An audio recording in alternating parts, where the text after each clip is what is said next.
selanjutnya kita masuk ke offline lainnya, yaitu pencernaan zat gizi makro. Kita coba lihat dulu di mulut. Di mulut tadi makanan dihancurkan secara fisik dan kimia dengan dibantu dengan untuk menggunakannya, dibantu dengan saliva atau air ludah yang itu sekitar 1,5 liter per hari ya, dan membuat makanan menjadi bolus. Nah, di sini pencernaan karbohidrat, lemak diinisiasi dengan adanya amilase yang di pasem mulut. Nah, dari situ bolus kemudian masuk ke dalam ini kita esophagus, kemudian ke lambung. Nah, di lambung bolus ini bercampur dengan sekresi dari gastrik, yaitu sekitar 2-2,5 liter cairan sekresi lambung per hari.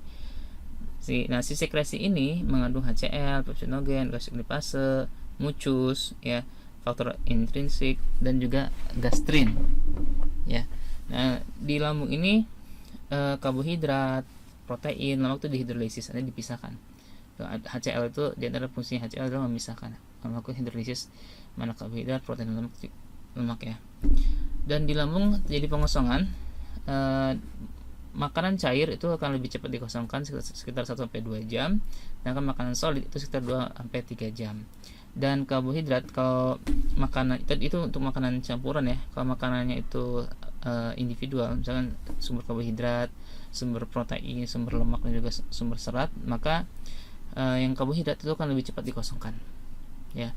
Protein selanjutnya, kemudian selanjutnya yang lemak, selanjutnya lagi adalah si serat. Serat paling lama untuk proses pengosongannya di lambung.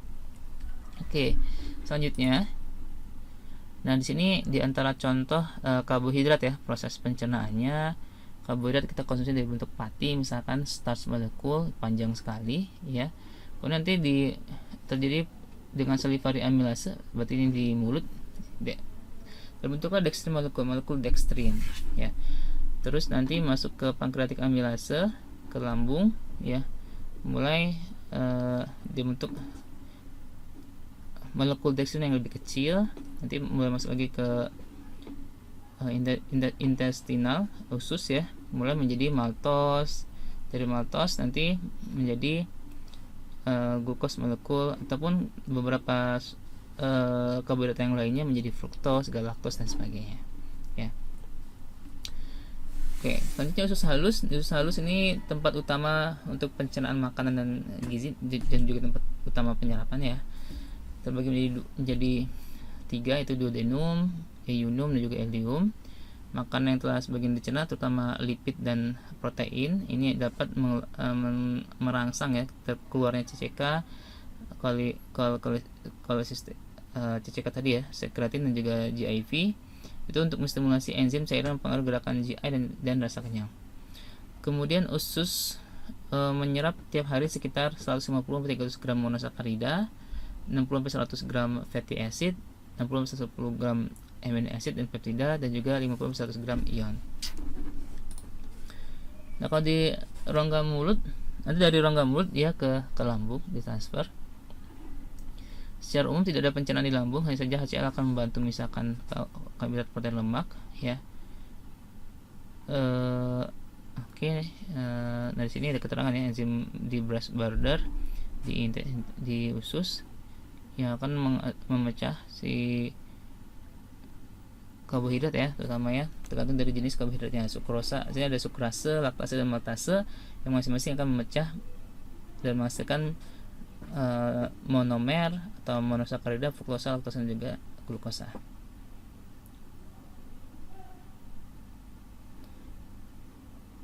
Laktosa, di sini laktosa ini adalah disakarida ya. Oke. Kemudian kalau untuk karbohidrat hanya ikatan glukosida alfa 1,6 dan beta 1,4 ya yang tahan terhadap enzim pankreas dan Brush border. Jadi ini karbohidrat dengan ikatan ini nggak bisa dapat dicerna oleh tubuh kita, dan ini biasanya terdapat di nabati ya. Oke, tapi ada beberapa jenis karbohidrat itu tidak dapat dicerna oleh tubuh kita. Misalkan adalah fatty resistant atau resistant starch. Jadi resistant starch ini terjadi pati dan produk pati hasil pencernaan yang tidak diserap oleh usus halus. Ada 4 tipe ya, bisa dibaca di sini. Secara umum tipe 1 ini seperti pada padian utuh atau giling sebagian ataupun kacang-kacangan, ya. Ini secara fisik inaccessible starch, patinya tidak dapat diakses. Tapi kalau misalkan ditepungkan dan sebagainya masih bisa diakses lebih lanjut. Kalau tipe 2 terdapat kentang mentah, pisang, jagung tinggi. Tipe ini resisten, yaitu granul patinya. Lagi tipe 3, makanan kentang rebus, kentang dingin, roti, flakes jagung ataupun beras. Ini resistance tipe 3 ataupun tipe 4 yang dimodifikasi secara kimia dan diproduksi secara komersial untuk produk diet. Ya, sekarang jadi makannya terasa kenyang tapi makanannya tidak diserap atau dicerna. Oke, itu untuk pencernaan. Kita ngambil contoh untuk karbohidrat. Nanti masing-masing zat gizi makro sebelum dijelaskan metabolismenya, kita akan review sedikit pencernaan dan juga penyerapannya. Ini secara umum penyerapan zat gizi makro ada passive transport dan juga active transport. Passive transport sendiri ada simple diffusion dan juga facilitated diffusion. Ini perlu kita ketahui, ya. Nah, bedanya di sini kalau active transport dia membutuhkan energi dan terjadi pada low nutrient concentration ke high nutrient concentration.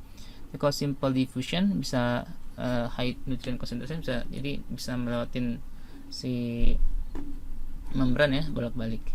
Atau dengan facilitated diffusion dengan bantuan molekul tertentu.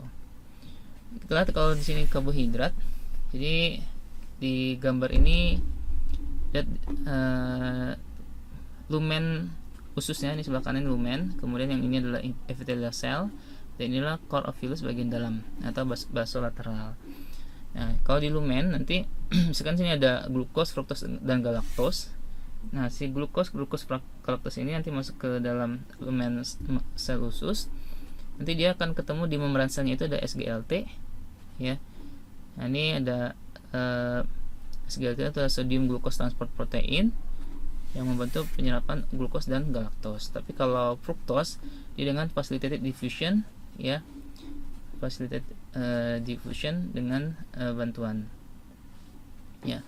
Nah, sini nanti si glukos, fruktos dan galaktos masuk ke dalam sel epithelial, ya, atau sel enterosit. Nanti di sini dia akan dikeluarkan lagi menuju basolateral, ya, dengan SGLT juga, ya, keluar menjadi glukos, fruktos dan galaktos. Nanti di hati baru fruktos galaktos cenderung dirubah menjadi glukos juga.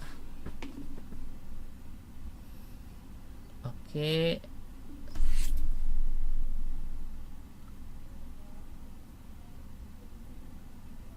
Nah, ini juga lebih detailnya, ya.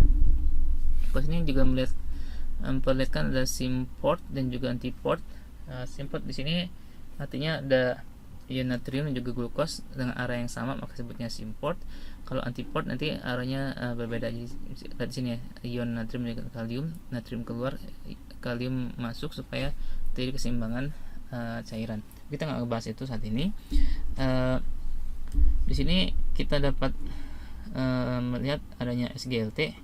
Seperti saya bilang di pembahasan membran sel, kita harus mengetahui bahwa membran ini nanti ada SGLT, ada lagi nanti di misalkan bahasan lipoprotein ada lagi komponen-komponennya yang khas. Jadi penting untuk kita mempelajari membran ini.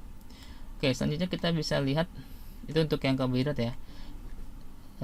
Untuk yang ini untuk yang lemak, ya. Untuk yang lemak jadi large triglyceride, ya, kemudian ini sudah di intestinal lumen bergabung dengan garam empedu jadi emulsi, kemudian dengan adanya pankreatik lipase, ya, membentuk misel, dan misel ini kemudian masuk ke enterosit. Di enterosit nanti dia bisa diserap sebagai fatty acid ataupun monogliserida ataupun bisa dalam bentuk triglyceride, ya. Nanti mereka akan dibawa ke misalkan ke basolateral membran, melewati basolateral membran dengan yang namanya kilomikron, ya. Jadi ini proses penyerapannya. Itu saja kalau untuk ini. Untuk yang protein Nanti kita akan review lebih detail pas bahasan metabolisme masing-masing tadi, terutama katabolismenya. Kita akan review juga lebih detail untuk hal tersebut. Intinya di pertemuan kali ini kita melihat sistem pencernaan itu fungsinya banyak sekali, dan fokus kita adalah proses pencernaan juga penyerapan karbohidrat, banyak hormon, juga neurotransmitter ya, yang ataupun enzim yang berperan dalam proses pencernaan dan juga penyerapan zat gizi makro tersebut. Ya mungkin itu yang dapat kami sampaikan. Nanti kalau ada yang kurang jelas kita dapat diskusikan atau baca lebih detailnya di modul yang sudah disiapkan. Sekian dari saya. Assalamualaikum warahmatullahi wabarakatuh.